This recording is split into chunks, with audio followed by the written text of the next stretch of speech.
இந்த வீடியோவை உங்களுக்கு வழங்குவோர் மாலை முரசு செய்திகள் தொலைக்காட்சியின் படிப்போம் ஜெயிப்போம் உயர்கல்வியை தேர்ந்தெடுப்பதில் உள்ள சந்தேகங்களை தீர்க்கும் நிகழ்ச்சி தினமும் மாலை 5 மணிக்கு. தொடர்ந்து இந்நேரத்திற்கான தலைப்புச் செய்திகளை பார்க்கலாம்.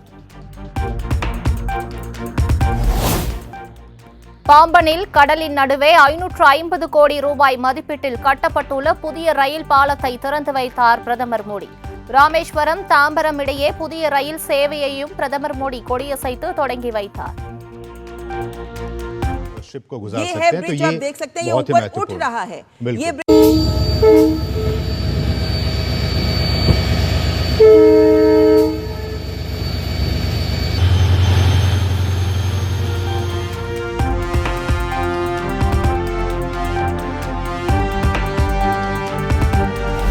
இலங்கையில் இருந்து திரும்பும் வழியில் ராமர் பாலத்தை ஹெலிகாப்டரில் இருந்து தரிசித்ததாக பிரதமர் மோடி எக்ஸ் தளத்தில் பதிவு.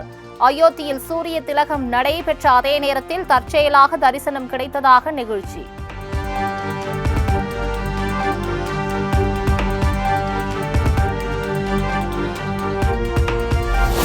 ராமேஸ்வரம் ராமநாத சுவாமி கோவிலில் பிரதமர் மோடி சாமி தரிசனம்.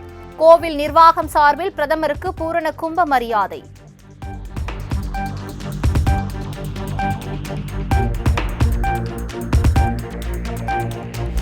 தொகுதி மறுசீரமைப்பால் தென் மாநிலங்களின் பிரதிநிதித்துவம் குறையாது என்பதை பிரதமர் உறுதி செய்ய வேண்டும்.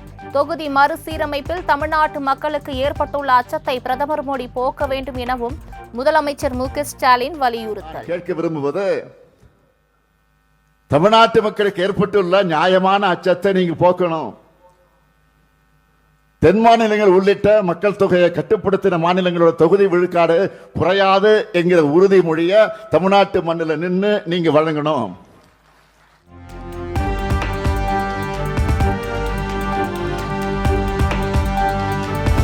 தொகுதி மறுசீரமைப்பு என்ற பெயரில் தமிழ்நாட்டுக்கு எதிராக சதி நடப்பதாக முதலமைச்சர் மு.க. ஸ்டாலின் குற்றச்சாட்டு. மாநில சுயாட்சியை காப்பாற்ற திமுக தொடர்ந்து போராடி வருவதாகவும் பேச்சு. தமிழ்நாட்டினுடைய நாடாளுமன்றத்தினுடைய எண்ணிக்கையை குறைக்க சதி செய்யறாங்க. தொகுதி மறுசீரமைப்பு என்ற பெயர்ல மிகப்பெரிய சதி நடக்க இருக்கிறத முதல்ல உணர்ந்து அரசுக்கு எதிராக குரல் கொடுத்த மாநிலம் தான் நம்முடைய தமிழ்நாடு.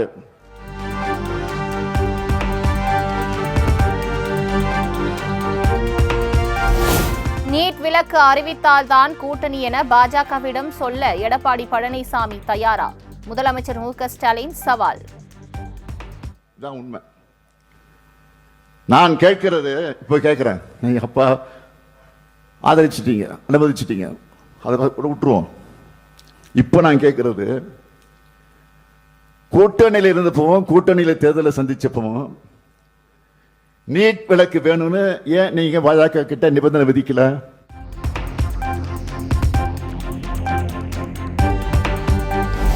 வக்பு வாரிய திருத்த சட்டத்திற்கு எதிராக நடைபெற்ற விவாதத்தில் அதிமுக எம்பி தம்பிதுரை பேசியது வெறும் ஒரு நிமிடம்தான் என முதலமைச்சர் மு.க. ஸ்டாலின் விமர்சனம். திமுக தொடர்ந்து குரல் எழுப்பி வருவதாகவும் பேச்சு. எவ்வளவு நேரம் பேசினார் தெரியுமா? ஒரே ஒரு நிமிஷம் தான். கிரிக்கெட்ல முதல் பதிலே டக் அவுட் ஆகிற பேட்ஸ்மேன் கூட இதை விட அதிக நேரம் களத்தில் இருப்பார். அப்படி பேசின ஒரு நிமிஷத்திலையும் அதிமுக இது எதிர்க்கதா ஆதரிக்கதான்னு சொல்லவே இல்லை.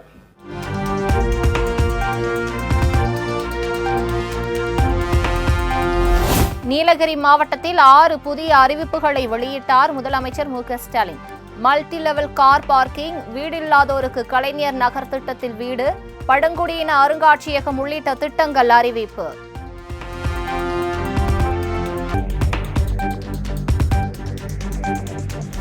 உதகையில் 353 கோடி ரூபாய் மதிப்பீட்டிலான புதிய அரசு மருத்துவக் கல்லூரி மருத்துவமனையை திறந்து வைத்தார் முதலமைச்சர் மு.க. ஸ்டாலின்.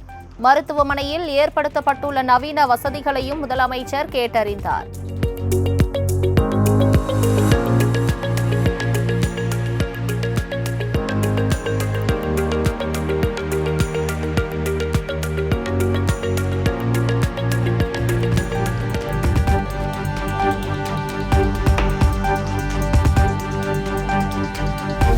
உதகையில் முதலமைச்சர் மு.க. ஸ்டாலினுக்கு பழங்குடியின மக்கள் தங்களது பாரம்பரிய முறைப்படி வரவேற்பு. தோடர், கோத்தர் உள்ளிட்ட பழங்குடியின மக்கள் பாரம்பரிய உடை அணிந்து நடனமாடி உற்சாகம்.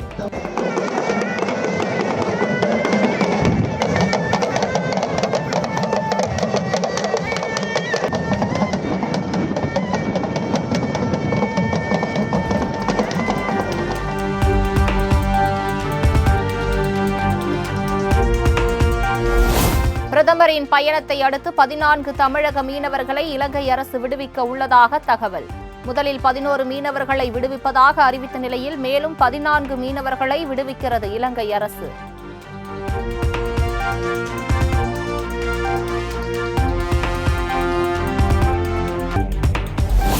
இலங்கை அனுராதபுரத்தில் புதிய ரயில் சேவையை தொடங்கி வைத்தார் பிரதமர் மோடி. இலங்கை அதிபர் அனுரகுமார திசநாயக்கவுடன் இணைந்து சேவையை தொடங்கி வைத்தார்.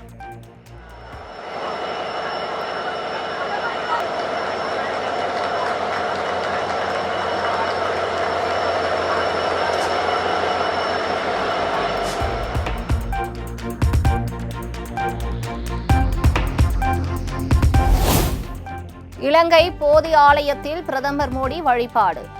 புத்த மத தலைவர்களை சந்தித்து ஆசி பெற்றார்.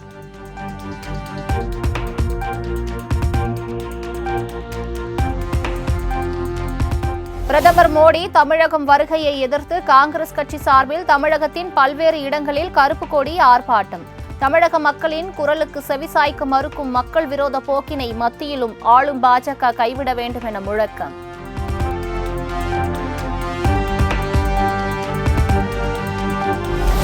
ராமேஸ்வரத்திற்கு வரவுள்ள பிரதமருக்கு எதிராக கருப்பு கொடி காட்டி போராட்டத்தில் ஈடுபட முயன்றவர்கள் கைது.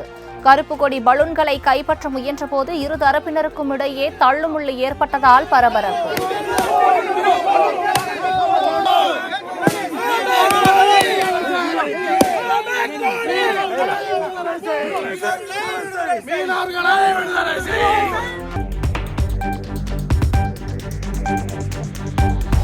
சென்னை கிண்டியில் உள்ள நட்சத்திர விடுதியில் மத்திய நிதியமைச்சர் நிர்மலா சீதாராமனுடன் அதிமுக முன்னாள் அமைச்சர் செங்கோட்டையன் திடீர் சந்திப்பு. பாஜக அதிமுக இடையே மீண்டும் கூட்டணி அமையும் என எதிர்பார்க்கப்படும் நிலையில் முக்கியத்துவம் பெற்றுள்ள பேச்சுவார்த்தை.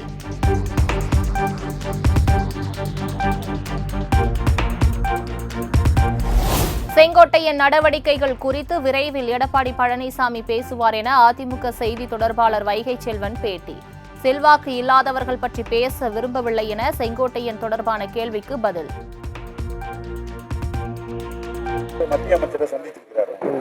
அதாவது கட்சி என்பது பொதுச் செயலாளர் தலைமையிலே அண்ணன் எடப்பாடியார் தலைமையிலே மிக சிறப்பாக இயங்கிக் கொண்டிருக்கிறது. அதை விடுத்து வேறு கருத்துக்கள் சொன்னால் எங்களால் பதில் சொல்ல முடியாது. இது குறித்து பொதுச் செயலாளர் விரைவிலேயே உங்களிடத்திலே பேசுவார்.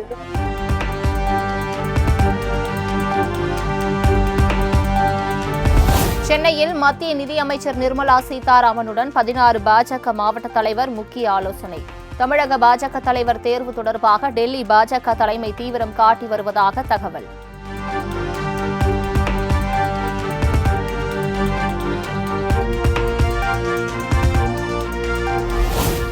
அண்ணாமலையே மீண்டும் தமிழக பாஜக தலைவர் ஆவார் என பாஜக துணைத் தலைவர் VP துரைசாமி அதிரடி.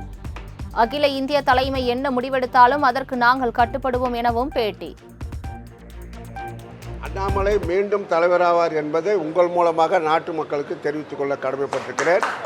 அதே நேரத்தில் டெல்லியில் இருக்கின்ற தலைவர்கள் என்ன முடிவு எடுக்கிறார்களோ அந்த முடிவுக்கும் நாங்கள் எல்லாம் கட்டுப்பட்டு கட்சியினுடைய வளர்ச்சிக்கும் வெற்றிக்கும்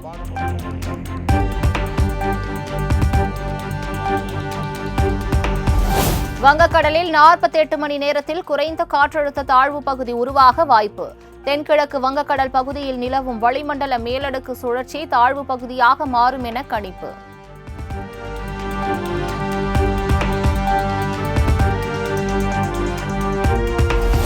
நீலகிரி, கோவை, ஈரோடு, சேலம் உள்ளிட்ட 6 மாவட்டங்களில் இன்று கனமழைக்கு வாய்ப்பு. தமிழ்நாட்டில் 7 நாட்கள் மழை தொடரும் எனவும் வானிலை ஆய்வு மையம் கணிப்பு.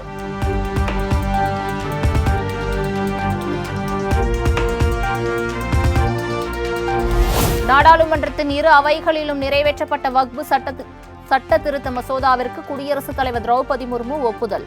இரு அவைகளிலும் வக்பு மசோதாவிற்கு ஆதரவாக எம்பிக்கள் வாக்களித்ததால் சட்டமாக நிறைவேற்றம்.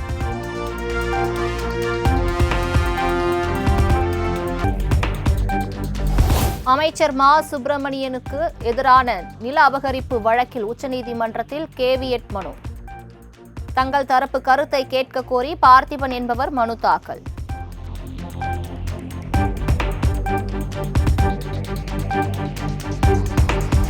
தமிழக வெற்றிக் கழகத்தின் தேனி தெற்கு மாவட்ட செயலாளர் லெப்ட் பாண்டிக்கு எதிராக ஒட்டப்பட்டுள்ள போஸ்டரால் பரபரப்பு.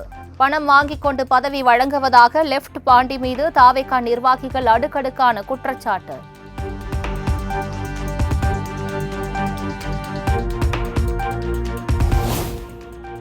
ராம நவமியையொட்டி கும்பகோணம் ராமசாமி கோவிலில் தேரோட்டம் கோலாகலம். பல்லாயிரக்கணக்கான மக்கள் ராமா ராமா என முழக்கமிட்டு தேரை பயபக்தியுடன் இழுத்தனர்.